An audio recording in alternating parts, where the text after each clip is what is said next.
2023년 3월 7일 일본 전역이 충격에 빠졌습니다. 2조 원을 투자한 H3 로켓 발사 15분 만에 자폭 명령. 같은 해 5월 한국의 누리호는 3차 발사 성공. 일본 우주항공연구개발기구 JAXA는 깊이 사과한다며 고개를 숙였고, 그런데 한국은 멈추지 않았습니다. 2025년 11월 누리호 4차 발사까지 성공하며 발사 성공률 75%를 달성했습니다. 일본 언론이 술렁이기 시작했습니다. 한국이 우리를 추격하고 있다. 지금부터 일본이 한국 누리호를 경계하는 이유, 그 충격 실화를 시작합니다. 저는 도쿄에 있는 우주정책연구소에서 일하는 분석가입니다. 20년 넘게 일본의 우주 전략을 분석해왔죠. 솔직히 말하면 한국의 우주 개발은 제 연구 대상이 아니었습니다. 일본은 이미 1970년대부터 독자 위성을 쏘아 올렸고 HIIA 로켓으로 상업 발사 시장에도 진출했으니까요. 한국 2013년 나로호 개발 때 러시아 도움을 받던 나라 아니었나요?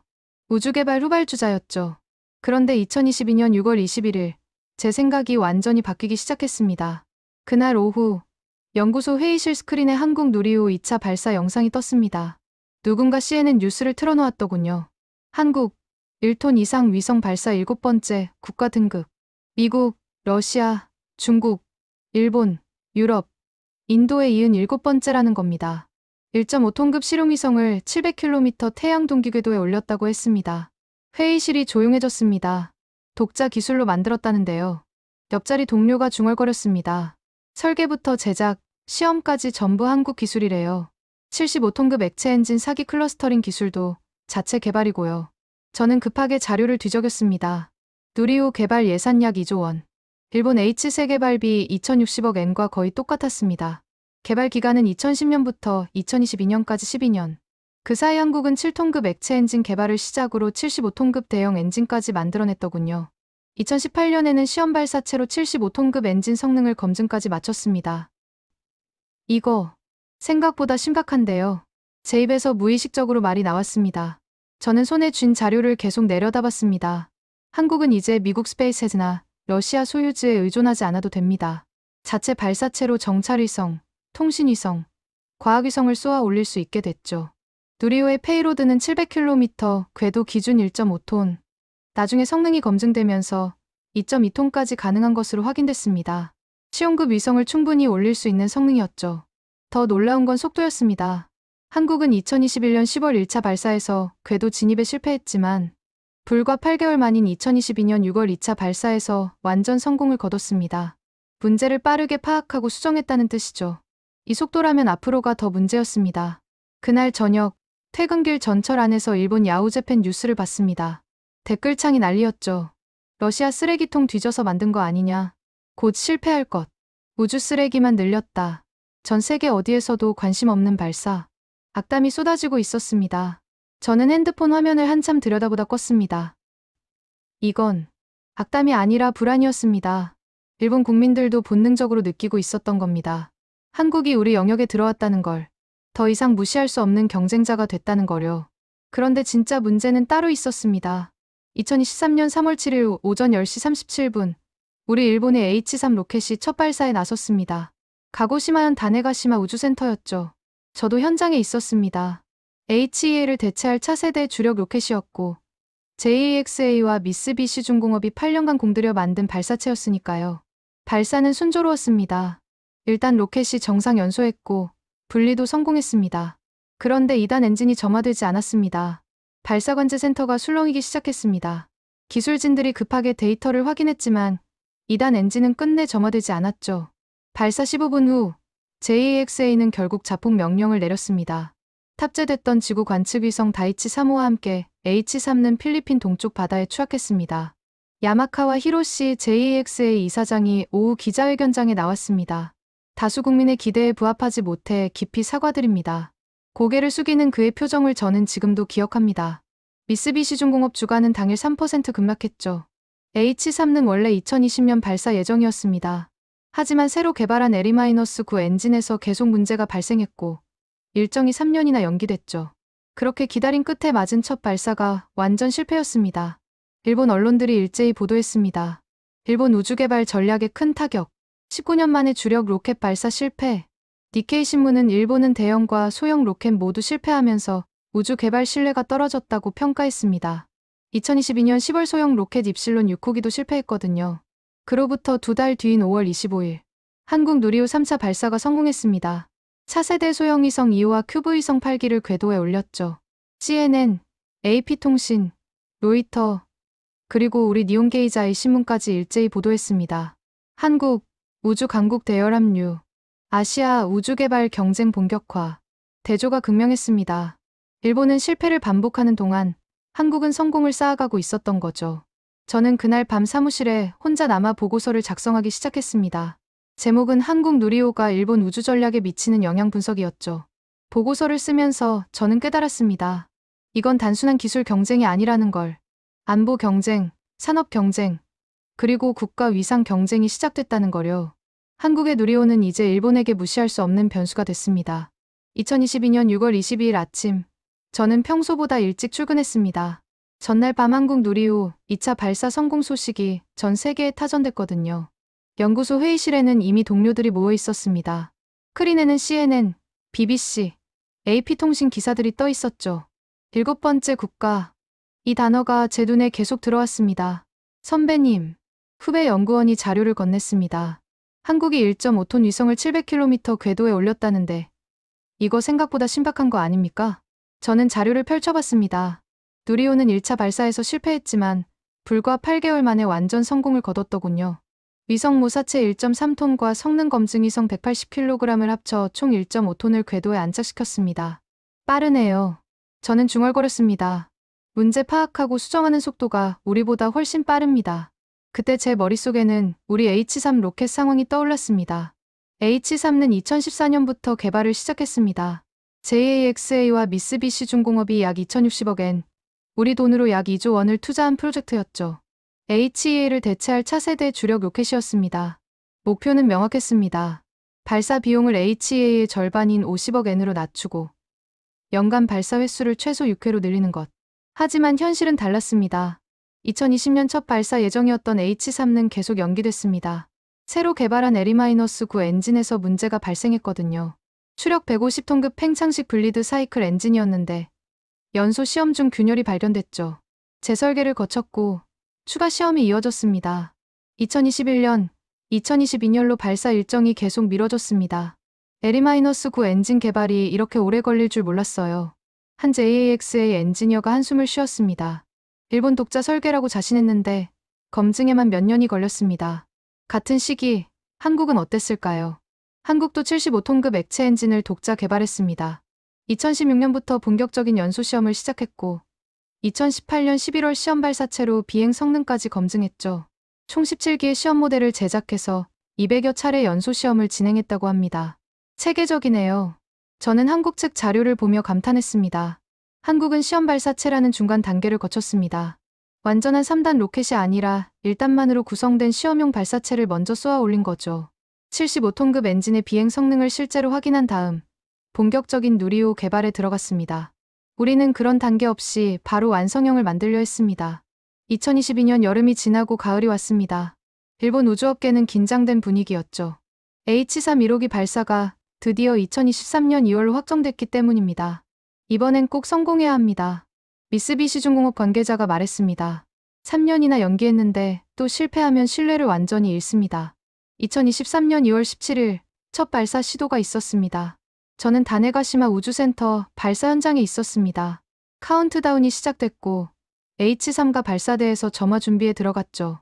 그런데 고체 부스터 SRB-3의 착화 신호가 전달되지 않았습니다. 발사 중단, 전기 개통 이상이었습니다.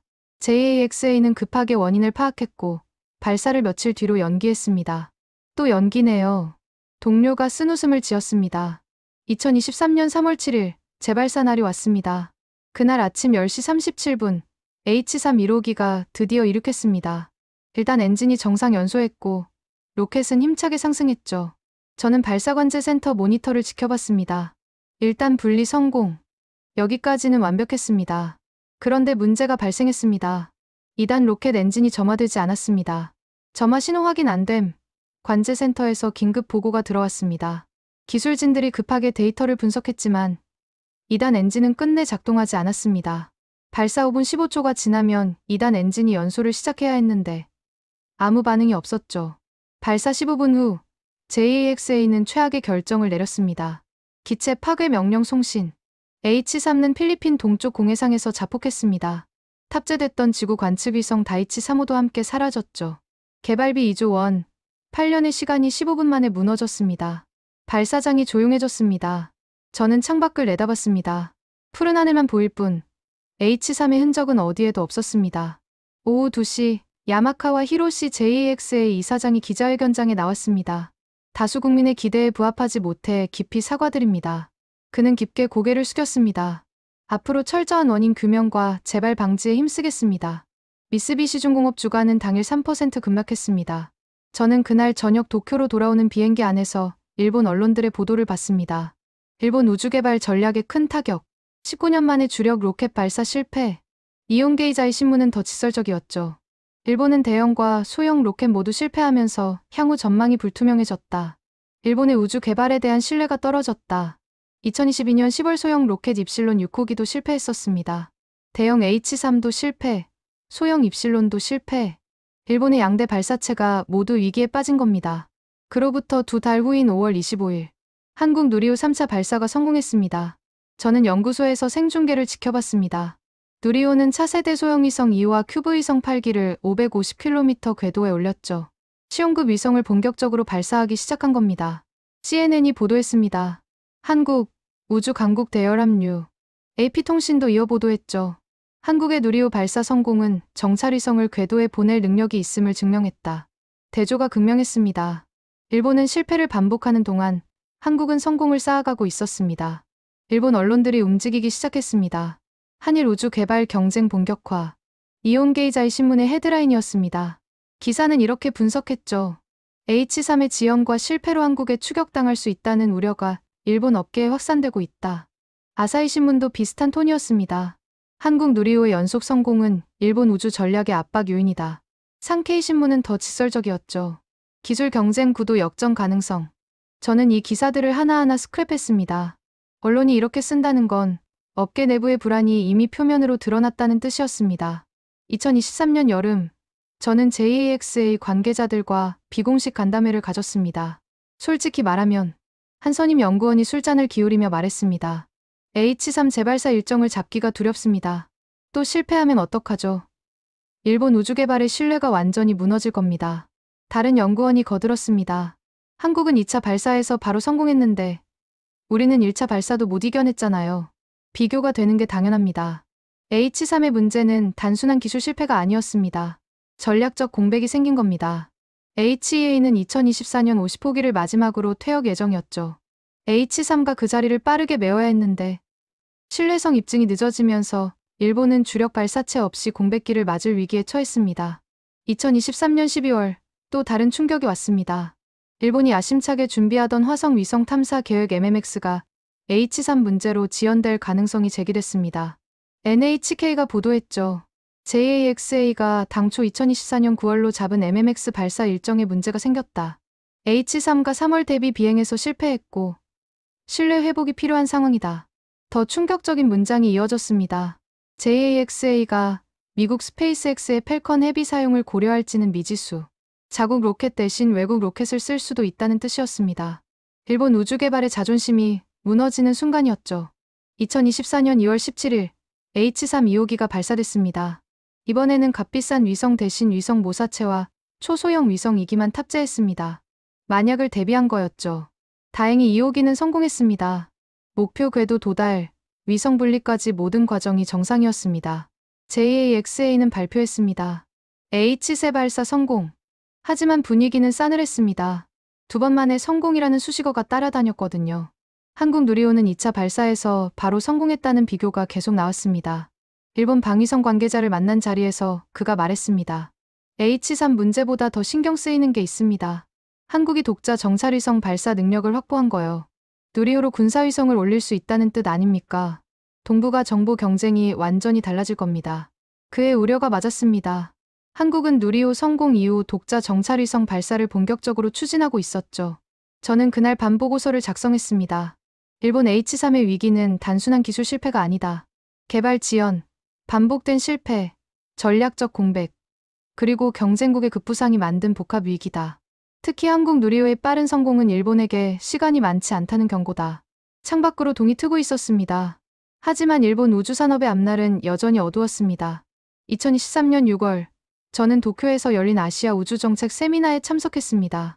각국 전문가들이 모인 자리였죠. 중국, 인도, 싱가포르, 호주, 그리고 한국에서도 연구원들이 왔습니다. 세미나 주제는 아시아 우주개발의 미래였는데 실제로는 한국 누리호 이야기가 대부분이었습니다. 한국 측 발표자가 스크린에 자료를 띄웠습니다. 대한민국은 2022년 6월 21일 세계 7번째로 1톤 이상 실용위성을 자력 발사한 국가가 됐습니다. 박수가 터져 나왔습니다. 저도 손뼉을 쳤지만 솔직히 마음이 편하지는 않았습니다. 완전 자립국이라는 표현을 쓰는 이유가 있습니다. 발표자가 계속 말했습니다. 설계, 제작, 시험, 발사 운용까지 모든 과정을 독자 기술로 수행했기 때문입니다. 휴식 시간에 저는 그 한국 연구원에게 다가갔습니다. 축하합니다. 인상적인 성과네요. 제가 말했습니다. 감사합니다. 그가 웃으며 답했습니다. 솔직히 저희도 놀랐어요. 2차 발사에서 바로 성공할 줄은 몰랐거든요. 과거에는 러시아 기술에 의존했었죠. 제가 물었습니다. 맞습니다. 그가 고개를 끄덕였습니다. 2013년 나로호는 일단 엔진을 러시아에서 가져왔어요. 진짜 의미의 자립은 아니었죠. 하지만 누리호는 다릅니다. 75톤급 엔진부터 추진제 탱크, 제어 시스템까지 전부 우리 기술입니다. 저는 커피를 마시며 물었습니다. 자립이 왜 중요한가요? 어차피 외국 발사체를 사용해도 위성은 올라가잖아요. 그의 표정이 진지해졌습니다. 자율성 때문입니다.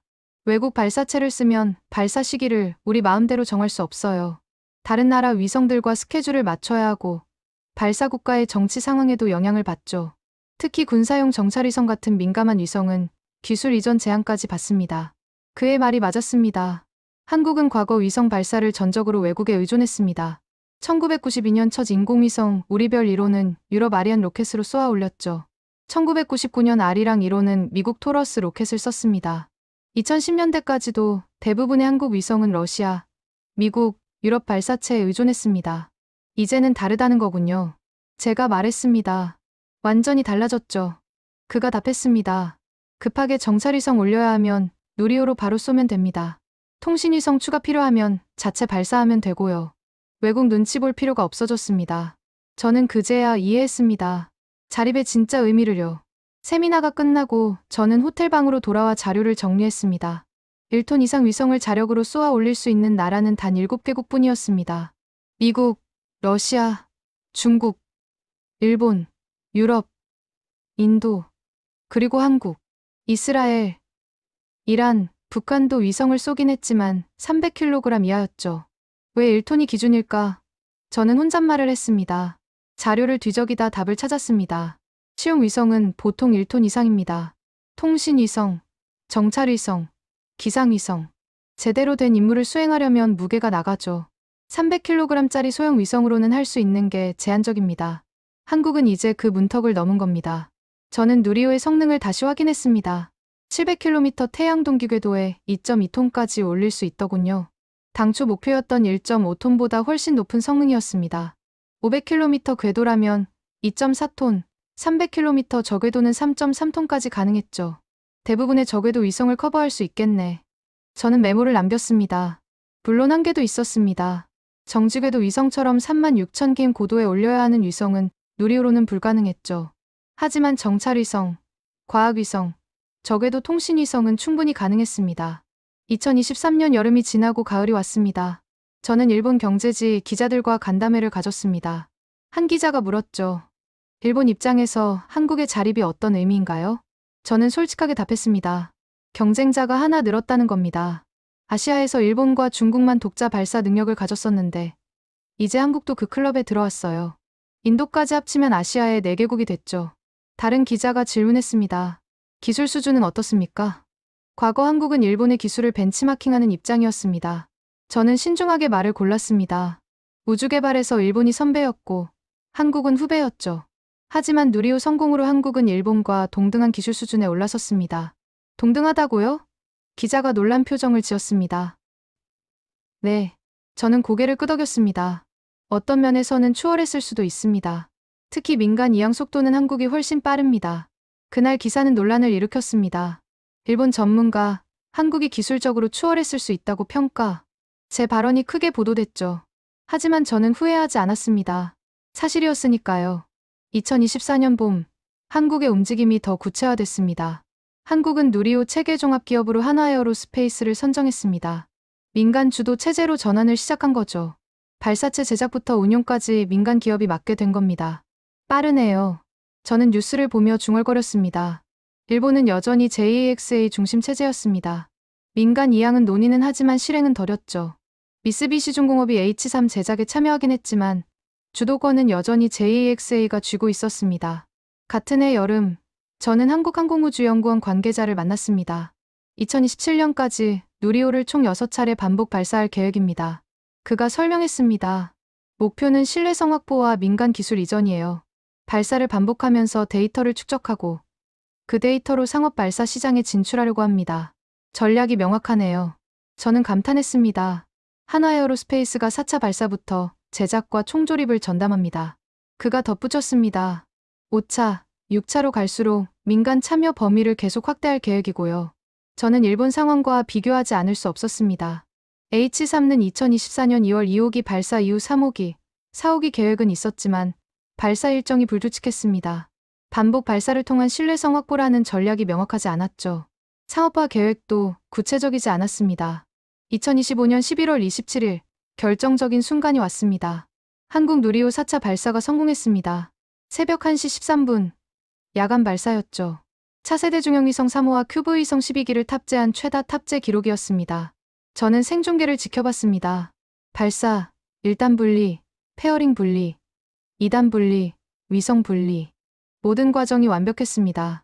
누리호는 총 4번의 발사 중 3번 성공으로 성공률 75%를 달성했죠. 4번 중 3번. 저는 중얼거렸습니다. 이건 우연이 아니라 실력이다. 더 놀라운 건 하나에어로스페이스의 역할이었습니다. 민간 기업이 제작부터 총조립까지 전 과정을 주도한 첫 사례였죠. 체계가 완전히 잡힌 겁니다. 다음 날 아침, 일본 언론들이 일제히 보도했습니다. 한국 누리호 4차 발사 성공. 민간 주도 체제 전환 신호탄. 성공률 75% 달성.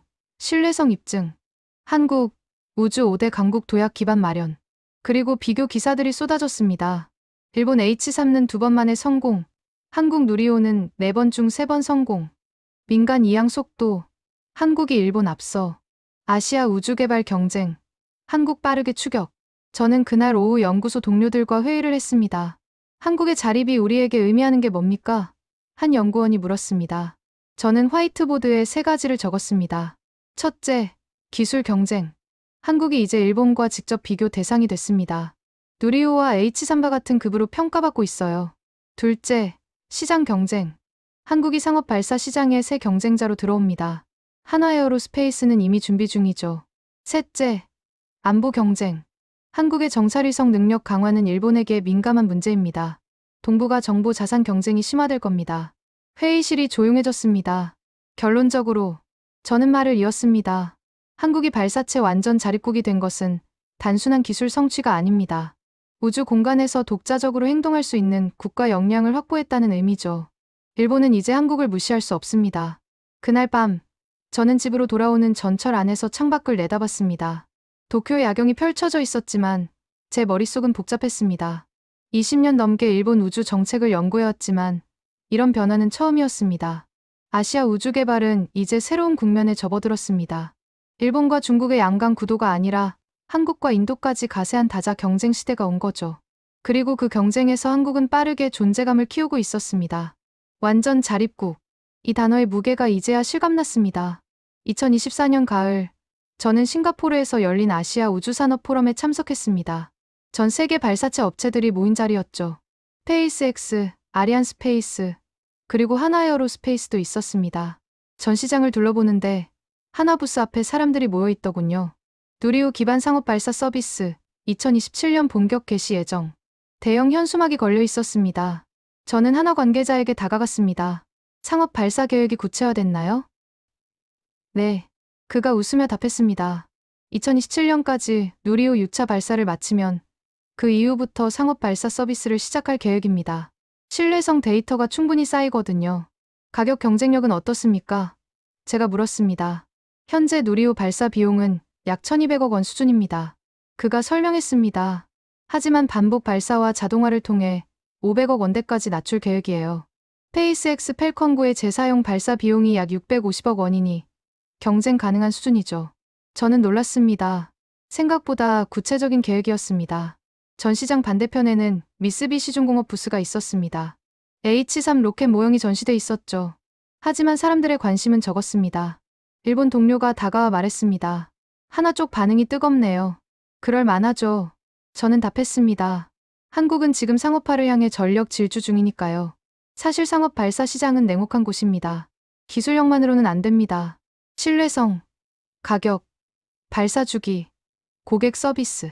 모든 게 갖춰져야 하죠. 그리고 가장 중요한 건 실적입니다.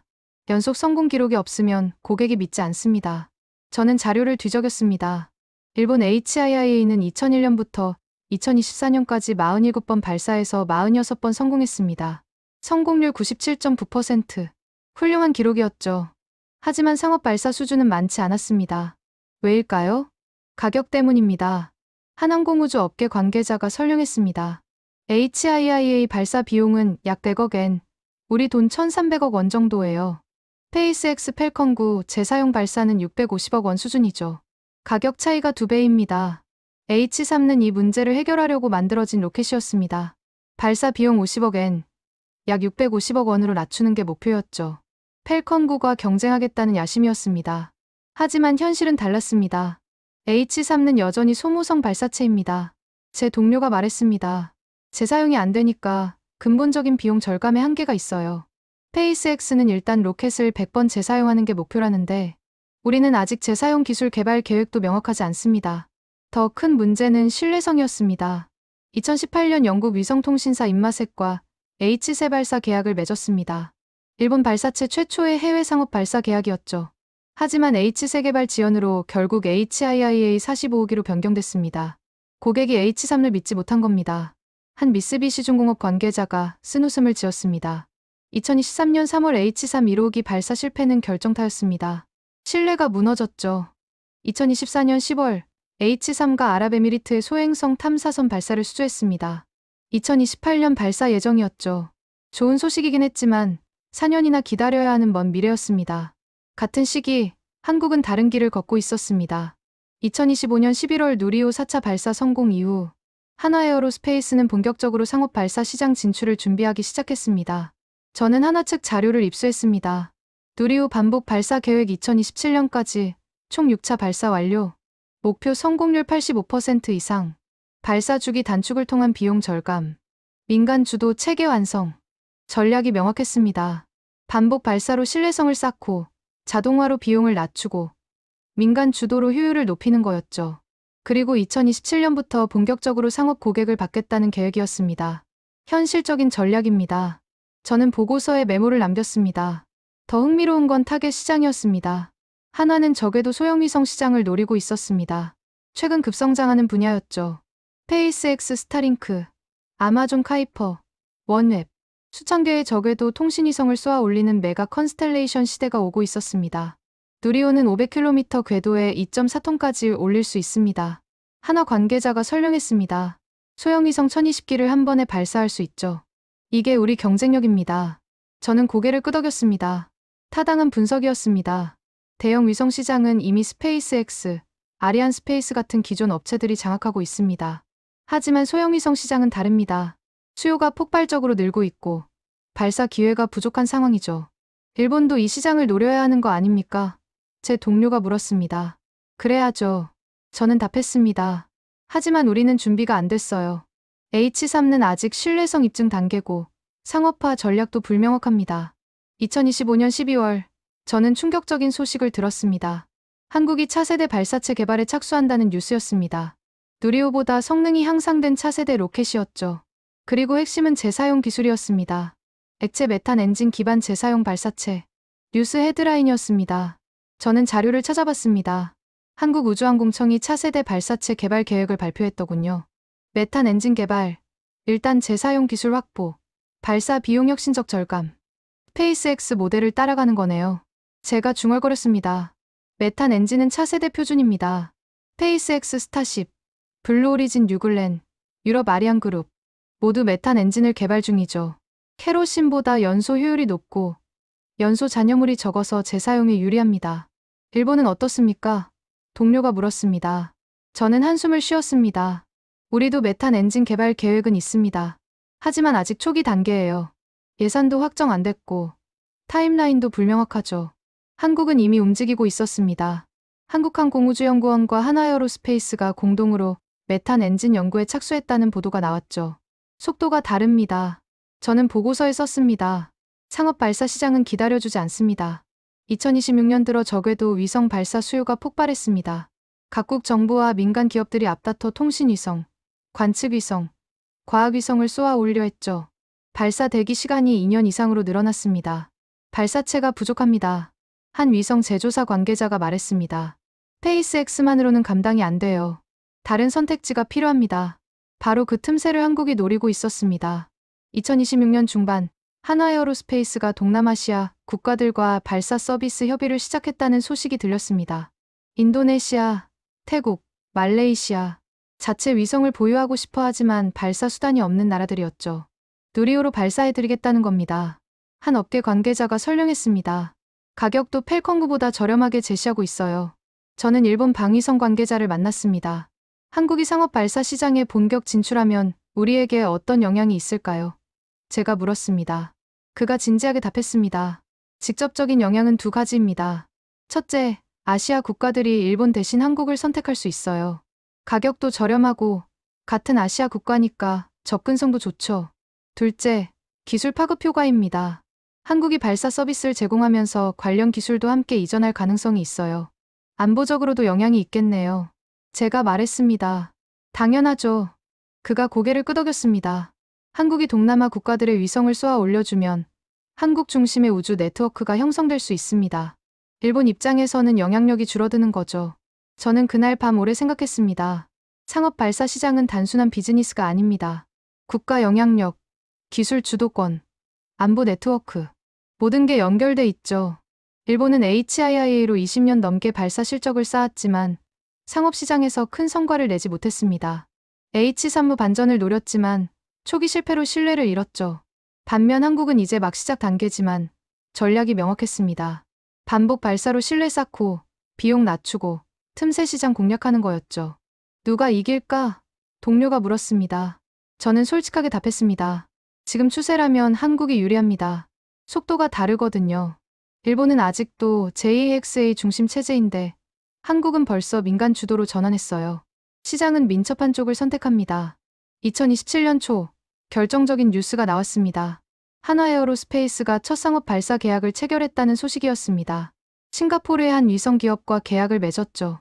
2028년 누리호로 통신위성을 발사하기로 했습니다. 일본 언론들이 보도했습니다.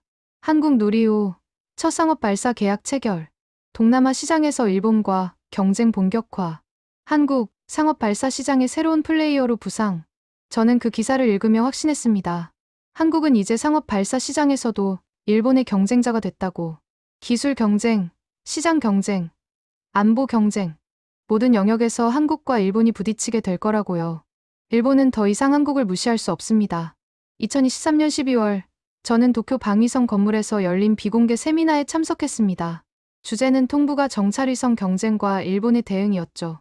참석자는 방위성 관계자, JAX의 연구원, 그리고 몇몇 우주정책 전문가들이었습니다. 회의실 스크린에 한 장의 사진이 떴습니다.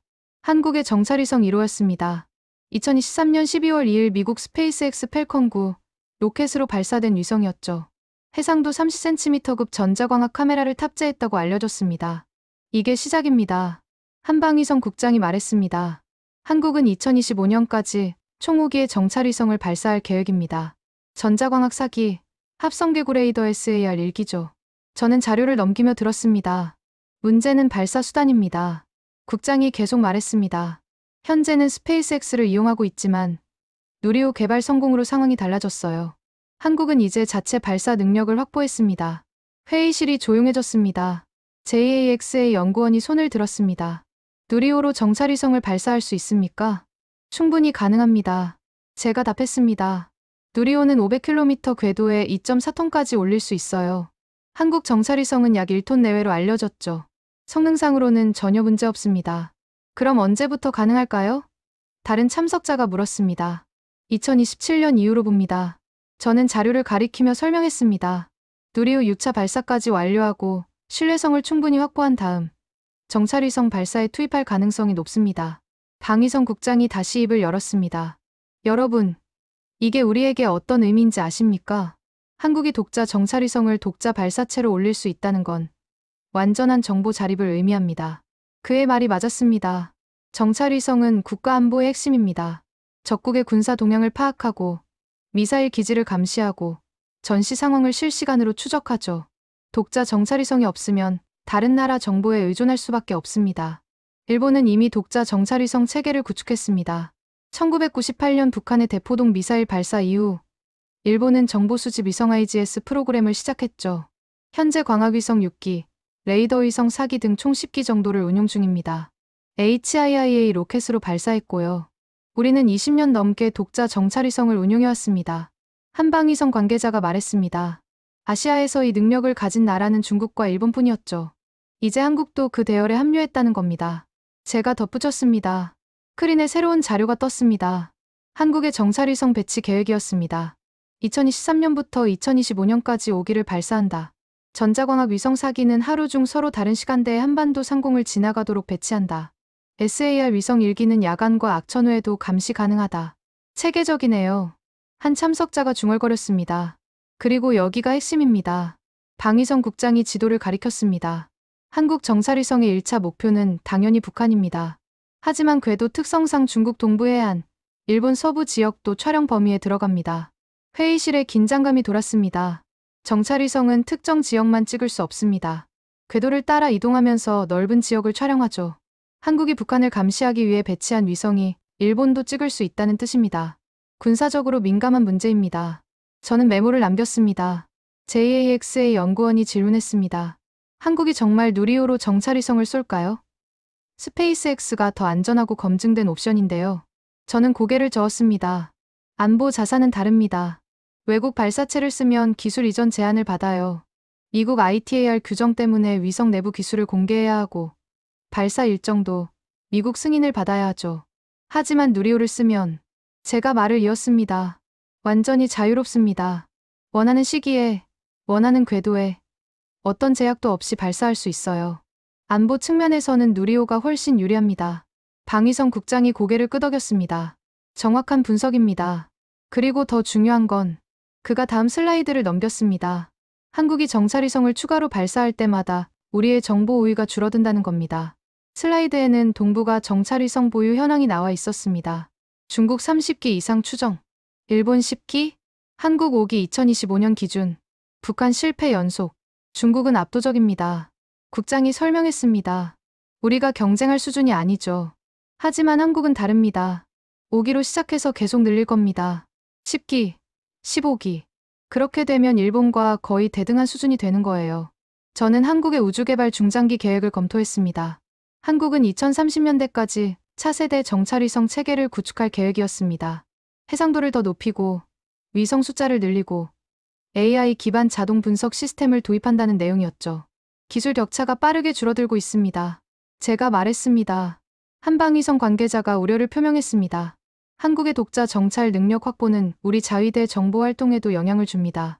예를 들어 센카쿠 열도, 주변 중국 군사 동향을 한국도 독자적으로 파악할 수 있게 되는 거죠.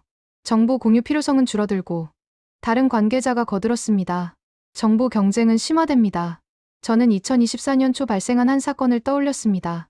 북한이 군사정찰위성 발사를 시도했지만 연속 실패했죠. 한국 국정원은 누리호 3차 발사 성공을 의식해서 북한이 서둘렀다고 분석했습니다. 아이러니했습니다. 남한의 우주 기술 발전이 북한을 압박하고 그 북한의 도발이 다시 일본을 긴장시키는 구도였으니까요. 2024년 여름, 저는 한국 국방 전문가와 화상회의를 했습니다. 정찰위성 5기 체계가 완성되면 어떤 능력을 갖추게 됩니까? 제가 물었습니다. 북한 전역을 하루 45회 정도 촬영할 수 있습니다. 그가 답했습니다. 주요 군사시설은 거의 실시간 감시가 가능해지죠. 미사일 이동, 군 집결, 주요 인물 동선까지 파악할 수 있어요. 일본도 비슷한 수준입니까? 제가 물었습니다. 일본이 조금 앞서 있지만 격차는 크지 않습니다. 그가 설명했습니다. 특히 우리가 누리호로 추가 위성을 계속 발사하면 곧 따라잡을 수 있어요. 누리호 활용 계획이 있습니까? 제가 핵심을 물었습니다. 그가 잠시 망설이다 답했습니다. 공식적으로는 미정입니다. 하지만 기술적으로는 충분히 가능하고 전략적으로는 매우 유용하죠. 2027년 이후 검토할 것으로 봅니다. 저는 그날 반보고서를 작성했습니다. 한국의 정찰위성 독자 발사 능력 확보는 동북아 안보 구도를 변화시킬 것이다. 일본이 20년간 유지해온 정보 우위가 흔들린다. 특히 누리호라는 독자 발사 수단 확보로 한국은 언제든 추가 정찰위성을 발사할 수 있는 능력을 갖췄다. 2025년 들어 상황은 더 긴박해졌습니다. 한국이 차세대 정찰위성 개발에 착수했다는 소식이 들렸습니다. 해상도 10cm급 초정밀 위성이었죠. 이건 군사시설의 세부 구조까지 파악할 수 있는 수준입니다. 10cm급이라고요? 한 일본 방위성 관계자가 놀랐습니다. 그럼 우리 정보 수집 위성보다 성능이 좋은 거 아닙니까? 그렇습니다. 제가 답했습니다. 일본 IGS는 3040cm급으로 알려져 있죠. 한국이 기술적으로 한 단계 더 올라가는 겁니다. 더 우려스러운 건 발사 빈도였습니다. 한국은 누리호 성공으로 발사 주기를 단축할 수 있게 됐습니다. 기존에는 외국 발사체 스케줄에 맞춰야 했지만 이제는 자체 일정으로 움직일 수 있죠. 1년에 23기씩 정찰위성을 추가할 수 있습니다. 한 전문가가 분석했습니다. 그렇게 되면 5년 안에 일본과 비슷한 규모의 정찰위성 체계를 구축할 수 있어요. 저는 일본 정부에 제출할 보고서를 마무리했습니다. 결론 한국의 누리호는 단순한 우주개발 성과가 아니다. 군사정찰 위성 분야에서 한국이 일본과 대등한 수준으로 올라설 수 있는 핵심 수단이다. 일본은 이제 동북아에서 정보 우위를 당연시할 수 없다. 창밖으로 도쿄의 야경이 보였습니다. 어딘가에서 한국의 정찰위성이 일본 상공을 지나가고 있을지도 모릅니다. 북한을 감시하기 위한 위성이지만 일본도 그 시야에 들어가 있죠. 이게 바로 우주시대의 안보 딜레마입니다. 한국의 방어가 일본에게는 위협이 될 수 있는 거죠. 일본은 이제 한국을 단순한 우주개발 후발주자가 아니라 안보 영역의 경쟁자로 인식해야 합니다. 2023년 5월 26일 아침, 저는 평소처럼 신문을 펼쳤습니다. 이온게이자의 신문 일면에 큼지막한 헤드라인이 박혀 있었죠. 한일 우주 개발 경쟁 본격화. 커피를 마시던 손이 멈췄습니다. 경쟁이라는 단어였습니다. 전날 한국 누리호 3차 발사가 성공한 직후였죠. 기사를 읽어 내려갔습니다. 한국의 누리호 3차 발사 성공으로 한일 간 우주 개발 경쟁이 본격화되고 있다. 일본 H3 로켓의 지연과 실패로 한국에 추격당할 수 있다는 우려가 일본 우주업계에 확산되고 있다. 저는 천천히 신문을 내려놓았습니다. 20년 넘게 일본 우주정책을 연구해왔지만 일본 주요 언론이 한국과의 경쟁을 정면으로 언급한 건 처음이었습니다. 과거에는 한국도 우주개발에 진출 정도의 표현이었죠.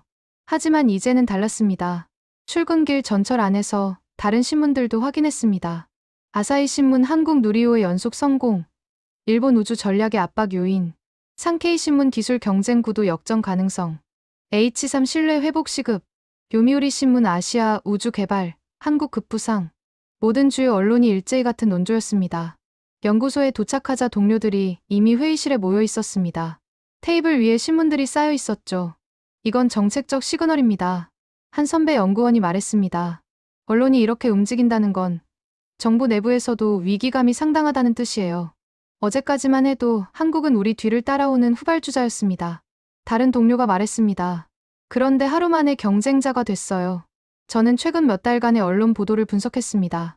2023년 3월 H3 1차 발사 실패 직후 일본 언론은 자국 비판에 집중했습니다. 일본 우주 개발의 위기, 신뢰 추락 같은 헤드라인이었죠. 한국 언급은 거의 없었습니다. 하지만 5월 누리호 3차 발사 성공 이후 논조가 완전히 바뀌었습니다. 한일 비교가 시작된 겁니다. 이온게이자의 신문이 5월 27일자로 특집 기사를 냈습니다. 한국 vs 일본, 우주개발 경쟁력 비교. 표까지 만들어서 양국을 직접 대조했죠. 발사 성공률. 한국 누리호 3회 중 2회 성공 66.7%. 일본 H3 2회 중 1회 성공 50%. 개발 기간. 한국 누리호 12년 2010만 2022. 일본 H3 9년 2014만 2023. 아직 신뢰성 미확보. 민간 이양. 한국 하나에어로스페이스 체계종합기업 선정. 4차 발사부터 주도. 일본 JAXA 중심. 민간 이양 계획 불명확. 이건 거의 성적표네요. 제 동료가 쓴 웃음을 지었습니다. 더 충격적인 건 독자 댓글이었습니다. 야후재팬 뉴스 댓글창에는 수백 개의 댓글이 달려 있었습니다. 일본도 분발해야 한다. 한국에게 뒤처지면 안 된다. H3 실패는 변명의 여지가 없다. 한국은 성공했는데 우리는 뭐 하는가. 예산을 더 투입해서라도 경쟁력을 회복해야 한다. 물론 악담도 있었습니다. 한국 기술은 어차피 러시아 베낀 거 아닌가. 누리호도 곧 문제 생길 것이다. 하지만 전체 톤은 달랐습니다. 과거처럼 한국을 깎아내리는 게 아니라 일본의 위기를 걱정하는 목소리가 더 많았죠. 여론이 바뀌고 있습니다. 저는 분석 보고서에 썼습니다.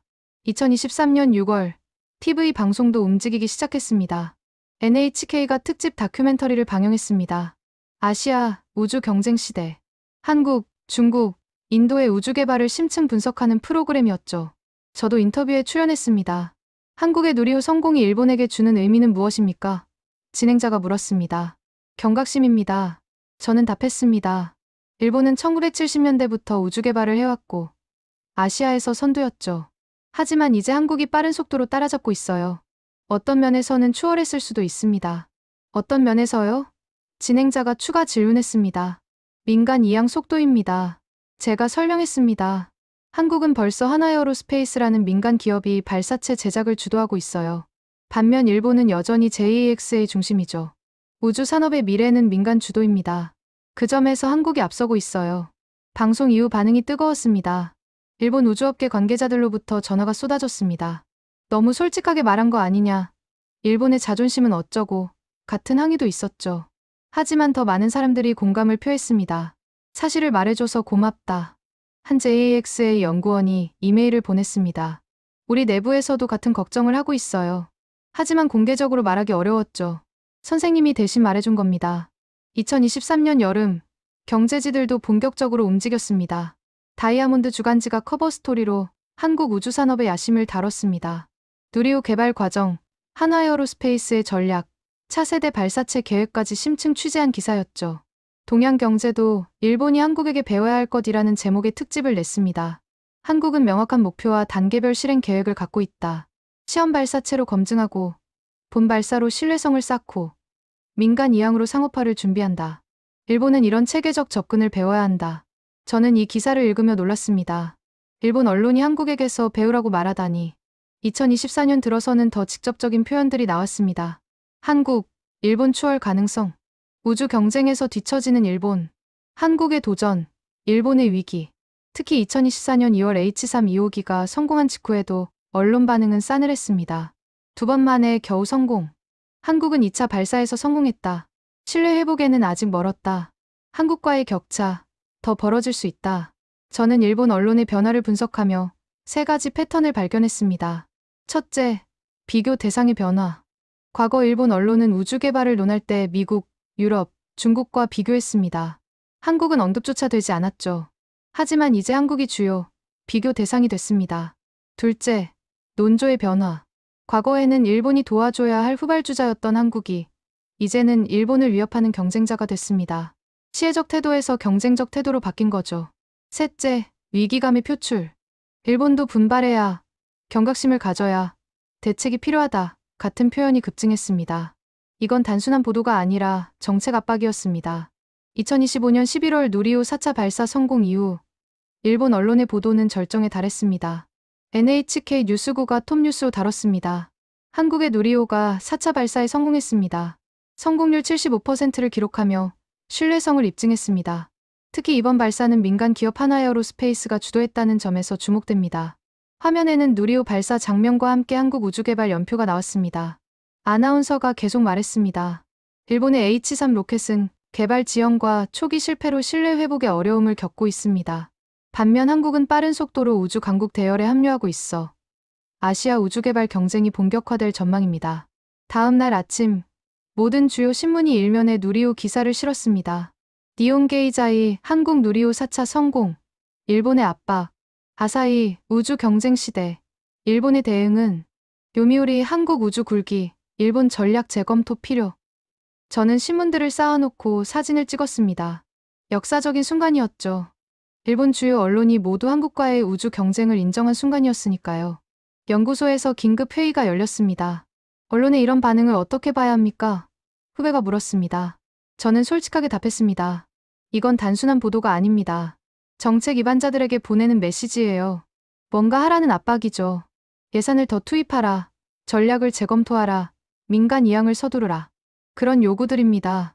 효과가 있을까요? 다른 동료가 물었습니다. 이미 효과가 나타나고 있어요. 제가 자료를 꺼냈습니다. 정부가 우주 예산 증액을 검토 중이라는 보도가 나왔고 JAXA도 민간 이양 계획을 재검토하기 시작했습니다. 하지만 저는 더 근본적인 변화를 느꼈습니다. 일본 국민들의 인식이 바뀌고 있었습니다.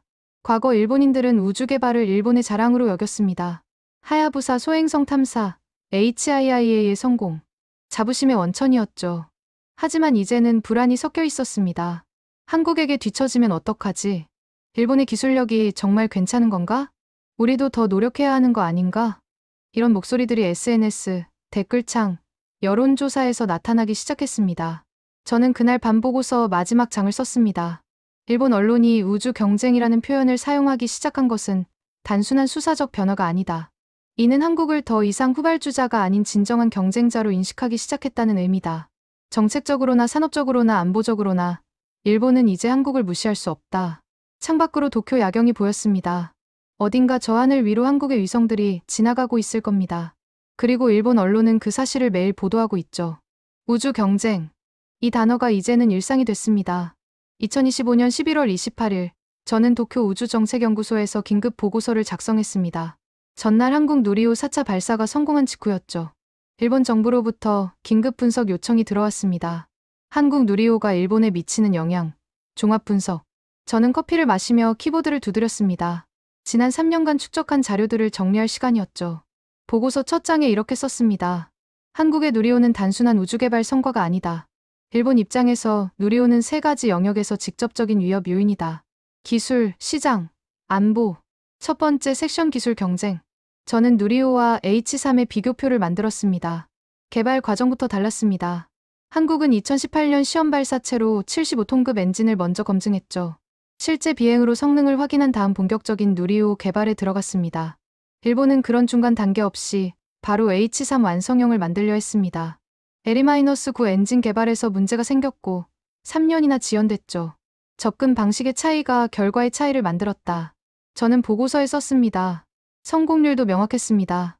2025년 11월 기준 누리호는 4회 발사 중 3회 성공으로 75%를 기록했습니다. H3는 2024년 2월 2호기 성공 이후 발사 실적이 많지 않았죠. 가장 큰 차이는 민간 이양이었습니다. 한국은 2023년 한화에어로스페이스를 체계 종합기업으로 선정했습니다. 2025년 11월 4차 발사는 한화가 제작부터 총조립까지 전 과정을 주도한 첫 사례였죠. 일본은 여전히 JAXA 중심이었습니다. 민간 주도 전환 속도에서 한국이 최소 23년 앞서 있다. 저는 분석했습니다. 두 번째 섹션 시장 경쟁. 저는 한화에어로스페이스의 발표 자료를 검토했습니다. 누리호 반복 발사를 통한 신뢰성 확보, 발사 비용 절감 계획, 상업 발사 서비스 준비. 모든 게 구체적이었습니다. 현재 누리호 발사 비용은 약 1,200억 원으로 추정됩니다. 한화는 자동화와 반복 발사를 통해 이를 낮출 계획이라고 밝혔죠. H3의 목표 발사 비용은 50억 엔, 약 650억 원입니다.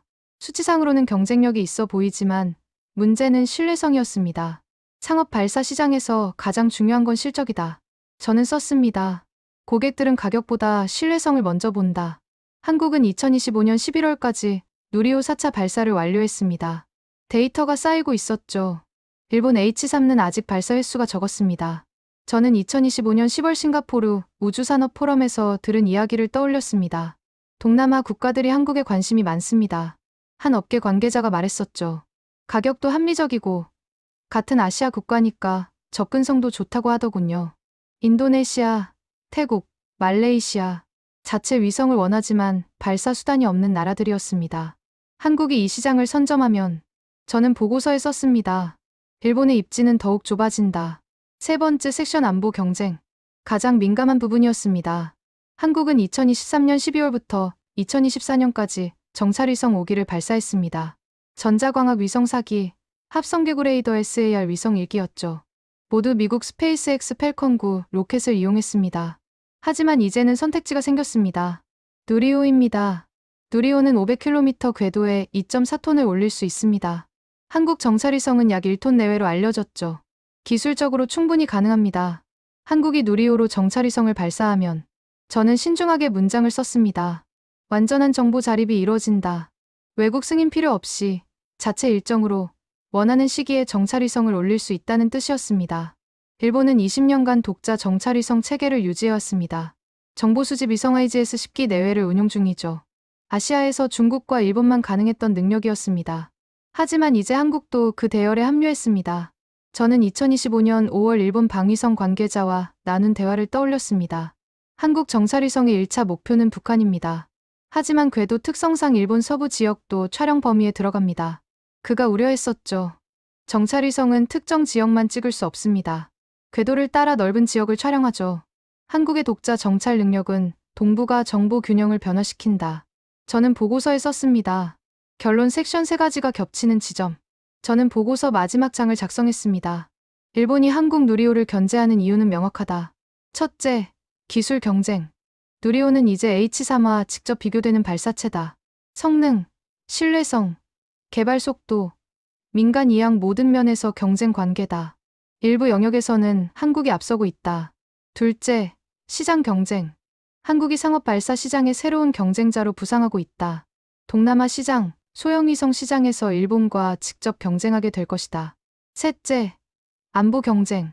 한국의 정찰위성 능력 강화는 일본에게 민감한 요소다. 특히 누리호라는 독자 발사 수단 확보로 한국은 언제든 정보 자산을 강화할 수 있게 됐다. 저는 마지막 문장을 썼습니다. 이 3가지 경쟁이 겹치는 중심에는 우주 자율성이라는 핵심이 있다.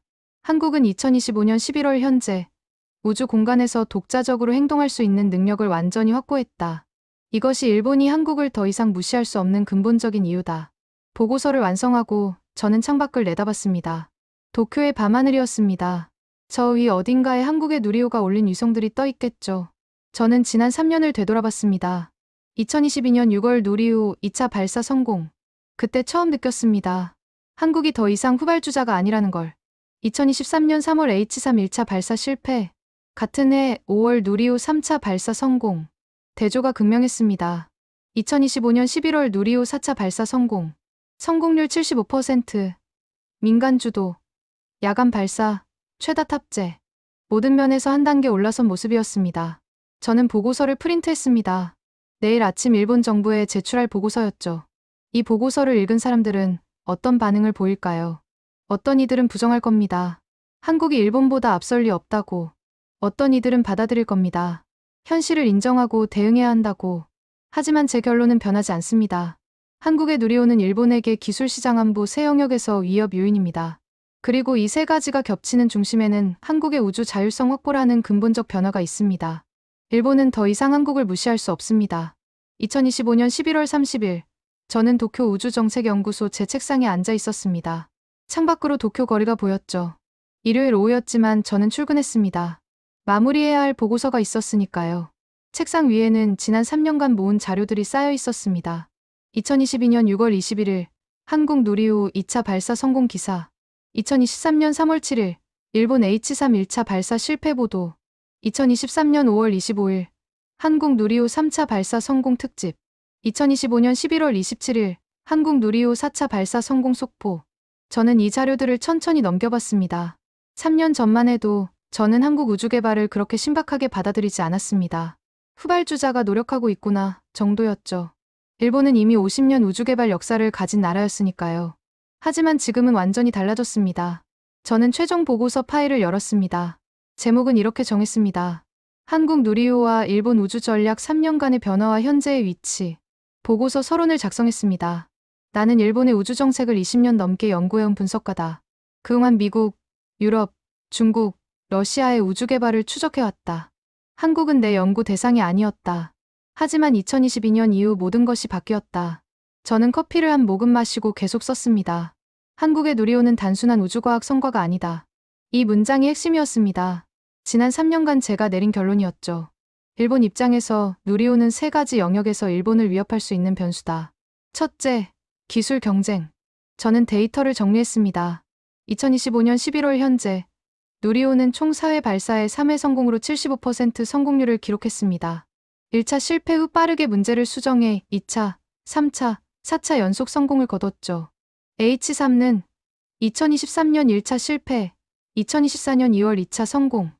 아직 발사 횟수가 적고 신뢰성 입증이 부족합니다. 기술 수준의 격차가 줄어들고 있다. 저는 썼습니다. 어떤 면에서는 이미 역전됐을 가능성도 있다. 특히 민간 이항입니다. 한국은 2025년 11월 4차 발사부터 하나에어로스페이스가 제작과 총조립을 주도했습니다. 민간 기업이 완전히 주도한 첫 발사였죠. 일본은 여전히 JAXA가 중심입니다. 미쓰비시중공업이 참여하긴 하지만 주도권은 JAXA에 있죠. 뉴스페이스 시대는 민간이 주도한다. 저는 썼습니다. 이 전환 속도에서 한국이 앞서고 있다. 둘째, 시장 경쟁. 저는 하나에어로스페이스의 발표 내용을 정리했습니다.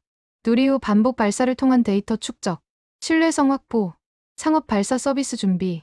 한국은 전략이 명확하다. 저는 분석했습니다. 반복 발사로 신뢰 쌓고, 비용 낮추고, 상업시장 진출한다. 단계가 뚜렷하다. 일본은 H3의 상업화 전략이 불명확했습니다. 2024년 아랍에미리트 소행성 탐사선 발사 계약을 맺었지만 그게 전부였죠. 한국이 동남아 소형위성 시장을 선점하면 일본의 입지는 더욱 좁아진다. 저는 우려를 표했습니다. 셋째, 안보 경쟁. 이게 가장 민감한 부분이었습니다. 한국은 2023년 12월부터 2024년까지 정찰위성 5기를 발사했습니다. 현재는 미국 로켓을 이용하지만 누리호라는 선택지가 생겼죠. 누리호는 500km 궤도에 2.4톤을 올릴 수 있다. 1톤급 정찰위성 발사는 충분히 가능하다. 저는 팩트를 적었습니다.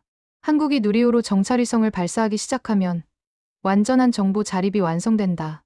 외국 승인 필요 없이 자체 일정으로 언제든 정찰 능력을 강화할 수 있다. 일본이 20년간 유지해온 동북아 정보 우위가 흔들리는 겁니다. 저는 결론 부분을 작성하기 시작했습니다. 나는 일본 연구자다. 결론은 분명하다. 한국의 누리호는 일본에게 단순한 우주과학 성과가 아니다.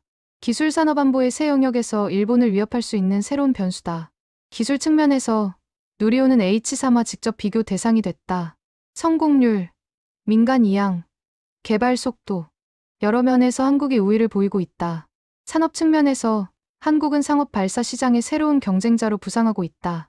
체계적인 전략과 민간 주도 체제로 시장 진출을 준비 중이다. 안보 측면에서 한국의 독자 정찰위성 발사 능력은 동북아 정보 균형을 변화시킬 수 있다. 일본의 정보 우위가 더 이상 보장되지 않는다. 저는 마지막 문단을 썼습니다. 그래서 일본은 지금 한국의 우주 개발 속도를 매우 주의 깊게 지켜보고 있다. 이것은 경계다.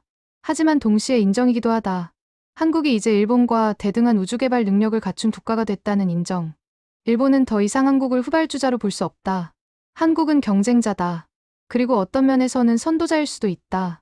저는 보고서를 저장하고 프린트를 시작했습니다. 프린터가 돌아가는 소리를 들으며 저는 창밖을 바라봤습니다. 해가 지고 있었습니다. 지난 3년이 주마등처럼 지나갔습니다.